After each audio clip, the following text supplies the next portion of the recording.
The rain in Seattle doesn't wash things away. It only turns the dust into mud. I was sitting in my cramped office in the International District, staring at a spreadsheet that refused to balance. My life was measured in data points and coffee stains, a boring existence my mother often lamented during our Sunday dinners.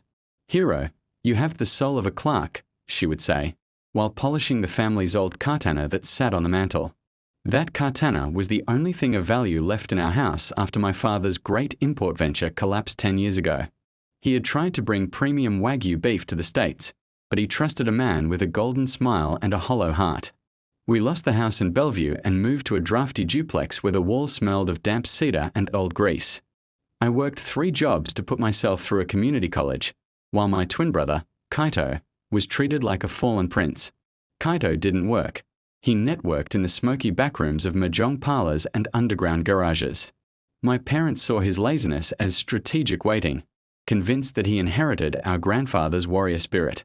Last year, they sold my grandmother's wedding ring to fund Kaito's new idea, a high-end streetwear boutique that was actually a front for something much darker.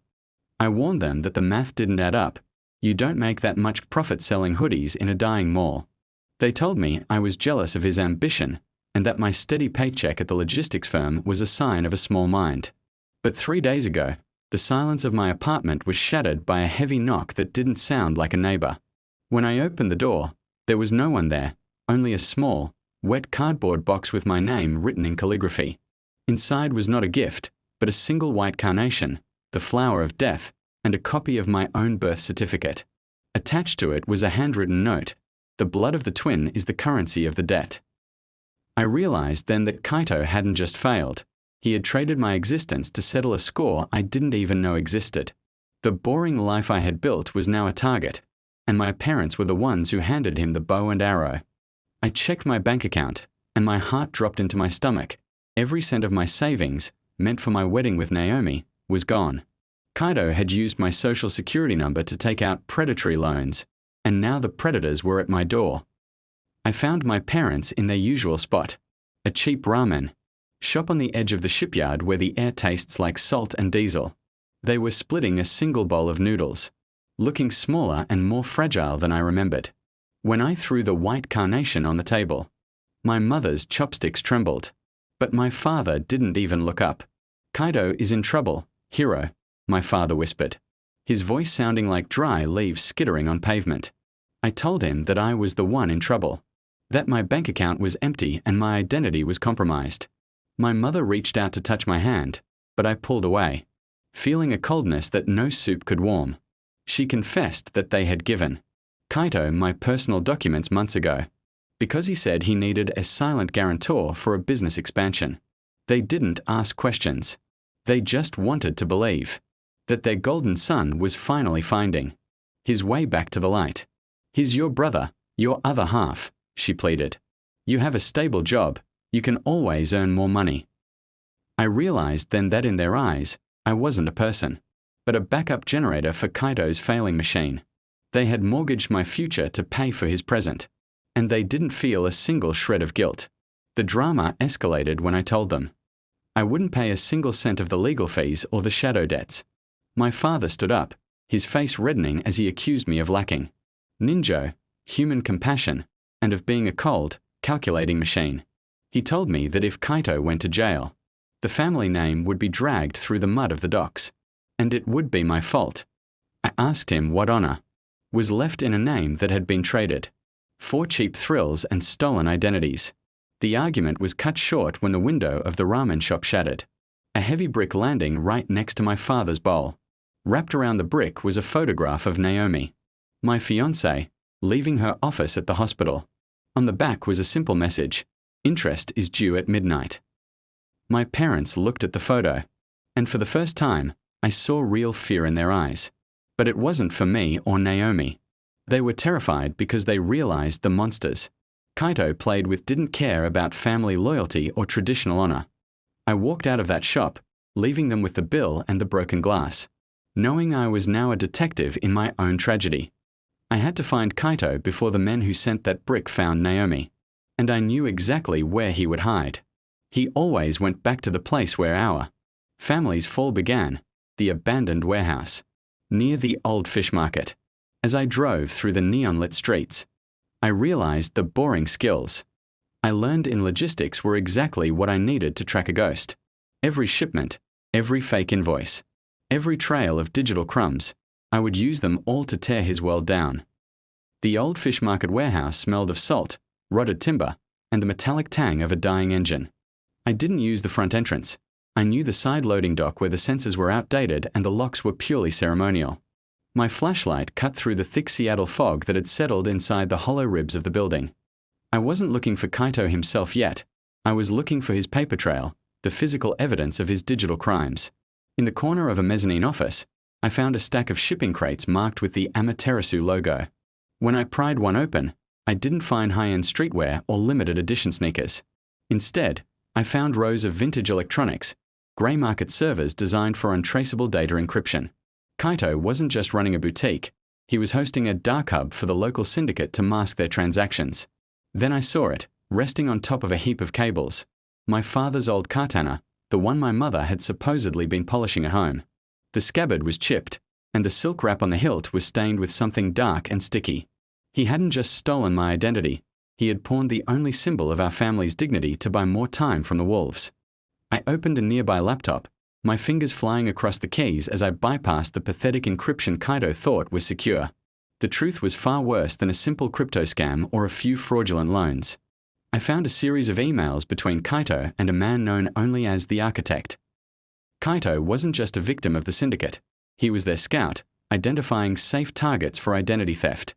And the most frequent name on his list of potential victims wasn't a stranger. It was Naomi.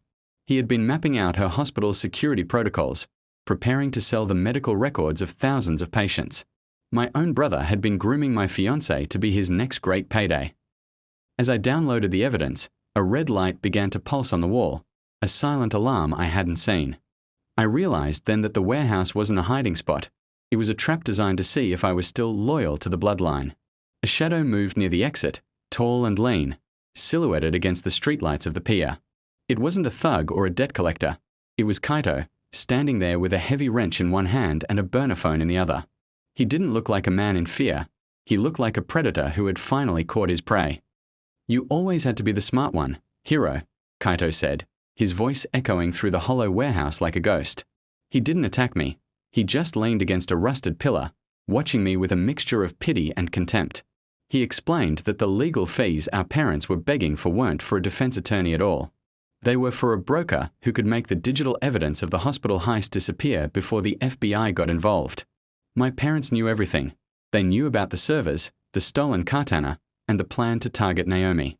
They weren't victims of his charm. They were active participants, hoping one last score would buy them back their lost mansion. They had decided that my stable life and Naomi's career were a fair price to pay for the Ichikawa resurrection. The betrayal felt like a cold blade sliding between my ribs, deeper and more painful than any physical wound. Kaito offered me a deal. If I used my logistics clearance to help him move the servers tonight, he would clear my debts. He promised that Naomi wouldn't be touched, that they would find another target at the hospital to frame for the breach. He spoke of family loyalty as if it were a weapon, a chain he could wrap around my neck to pull me into the mud. I looked at the katana on the table and remembered my father's words about honor and ninjo. It was all a lie, a beautiful wrapping paper for a box full of rot and greed. I realized then that I wasn't the boring son. I was the only one in the family who wasn't a criminal. I hit a single key on the laptop, sending the encrypted files not to the broker, but to a contact I had in the cybercrimes division. Kaito saw the progress bar finish and his face transformed from a smirk into a mask of pure, unadulterated rage. He lunged at me, the wrench swinging in a wide arc that whistled through the damp air. I wasn't a fighter, but I had spent years calculating trajectories and managing chaotic systems. I ducked, the metal whistling past my ear, and used his own momentum to shove him toward the open loading dock. He stumbled, flailing for a grip on the wet concrete, before falling into the cold, black waters of the Sound. I didn't wait to see if he surfaced. I grabbed the katana and the laptop and ran for my car. As I drove away, I saw my father's car pulling into the warehouse lot, his headlights cutting through the fog like a judgment. He wasn't there to save Kaito. He was there to collect the broker's fee from the men who were now my enemies. I realized that by saving myself, I had officially declared war on the people who gave me life. I drove straight to Naomi's apartment, my hand shaking on the steering wheel, knowing that the drama was far from over. The police sirens began to wail in the distance, but this time, they weren't just background noise. They were the sound of a family finally burning to the ground, and I was the one who lit the match. I reached Naomi's apartment just as the rain turned into a freezing sleet that blurred the world into grey. My heart was a rhythmic hammer against my ribs as I fumbled with the spare key I kept in my pocket. Inside, the air was warm and smelled of lavender, and the tea Naomi always brewed before bed. She looked up from her book, her eyes widening as she saw my drenched clothes and the bruised knuckles on my right hand. I didn't give her time to ask questions. I grabbed her go-bag and told her we had to leave for a hotel immediately. As I was explaining the digital trail Kaito had left on her, the heavy oak door of her apartment creaked open. It wasn't a hitman or a syndicate soldier who walked in, but my mother, her face pale and her silk scarf ruined by the rain. She didn't look like a grieving parent. She looked like a woman who had finally run out of moves in a high-stakes game. She looked at the laptop on the table and then at the katana I had leaned against the sofa. "Hiro, give me the drive," she said, her voice devoid of the maternal warmth she had used for 30 years. She confessed that the architect wasn't some mysterious stranger Kaito had met in a bar. The architect was her, the woman who had watched my father fail and decided she would never be poor again. She was the one who had managed the books for Kaito's boutique, using her knowledge of the family's history to find the perfect targets. She had targeted Naomi not because she hated her, but because Naomi's hospital credentials were the golden key to a data fortune. My father was just a distraction, a broken man she kept in the dark while she and Kaito built their digital empire on my back. She told me that if I handed over the files, she would disappear and Kaito's accident at the docks would remain a secret. But I saw the flicker in her eyes, the same predatory glint I had seen in Kaito before I pushed him into the water. I realized then that she hadn't come to negotiate. She was waiting for the men she had hired to catch up. I grabbed Naomi's hand and the laptop, realizing that my own mother was the most dangerous detective in the room. The family drama wasn't a tragedy of errors. It was a cold-blooded business strategy where I was the expendable asset. I didn't argue with her anymore. I led Naomi through the kitchen to the service exit that opened into the alley. Behind us, I heard my mother calling my name, the voice shifting from a plea to a cold, venomous command. The headlights of 2 black SUVs cut through the dark alley as we scrambled into my car, the tires screaming on the wet pavement. I didn't drive to a hotel. I drove straight to the federal building, the one place where her connections couldn't reach. Naomi sat in silence, her hand gripping mine so hard her knuckles were as white as the carnation I had received. She finally asked me if Kaito was really gone, and I told her the truth, that the water was deep and the current was strong. I handed over the laptop and the physical evidence to the agents on duty, watching as my boring life was officially filed into a criminal case. The investigation revealed that my mother had been laundering money for years, using my father's failed business as a tax shield. They found Kaito 2 days later, washed up near West Seattle, alive, but broken, his warrior spirit extinguished by the cold Pacific. My father, unable to face the shame or the truth of his wife's betrayal, disappeared into the forests of the Olympic Peninsula. I sometimes wonder if he went there to find the honor he kept talking about, or if he just wanted to be a ghost in peace. Months later, I received a letter from prison, a single sheet of paper from my mother, written in the same beautiful calligraphy as the death threat. It didn't contain an apology. It was a list of assets she had hidden in my name, a final attempt to pull me back into the mud. I didn't open the bank accounts or look for the keys to the lockers she mentioned. I burned the letter in a small ceramic bowl in the backyard of the new house Naomi and I bought in Oregon. I watched the smoke rise into the clear sky, a different kind of divine wind that was finally clearing the air. The katana now sits in a museum of local history, its story of honor replaced by a plaque about the early Japanese settlers in Washington. I am still a boring logistics technician, and I find a profound beauty in the predictable logic of my days. There is no goal to fix the cracks in my family's history, and I have stopped trying to mend what was never whole. Naomi and I are building something new, something that doesn't rely on shortcuts, shadows, or the blood of twins. The rain in Oregon is different from Seattle. It doesn't feel like a weight, but like a clean slate for the road ahead. I have finally learned that the greatest act of ninja is not to save a poisonous family, but to save yourself from them.